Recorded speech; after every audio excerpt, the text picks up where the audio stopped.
بسم اللہ الرحمن الرحیم۔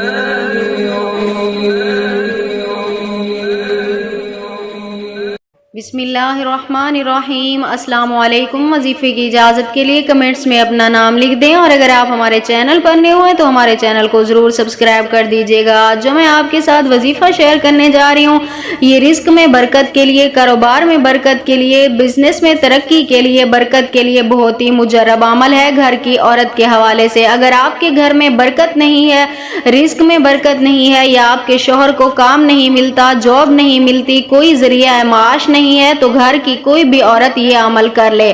اپنے مطلب خامد کے لیے کرنا ہے، یا بھائی کے لیے کرنا ہے، یا بیٹے کے لیے کرنا ہے، یعنی گھر کی کوئی بھی عورت یہ عمل کر سکتی ہے۔ خاص طور پر بیوی شوہر کے لیے کرے تو اس میں برکت زیادہ ہوتی ہے۔ تو عمل آپ نے کچھ اس طرح کرنا ہے کہ جب آپ کے شوہر کام پر جانے لگے، یعنی جب کام پہ نکلنے لگے، اس وقت آپ نے اول آخر 3 مرتبہ درود پاک پڑھنا ہے، اور 1 مرتبہ سورۃ علم نشرح پڑھنی ہے۔ 1 مرتبہ سورۃ علم نشرح پڑھنے کے بعد آپ نے 3 مرتبہ یا رحمان یا رحیم یا سلام، یا رحمان یا رحیم یا سلام، یہ پڑھ کر اپنے شوہر کے چہرے پہ دم کرنا ہے۔ اگر مسئلہ ہے دم نہیں کر سکتے آپ تو اس کے تصور میں بھی آپ دم کر سکتے ہیں، اور دعا کرنی ہے اپنی حاجت کے لیے، یعنی اپنے گھر میں برکت کے لیے، رزق میں فراخی کے لیے۔ انشاءاللہ تعالی اس عمل کی برکت سے اللہ پاک آپ کے لیے ہمیشہ کے لیے رزق کے بند دروازوں کو کھول دے گا۔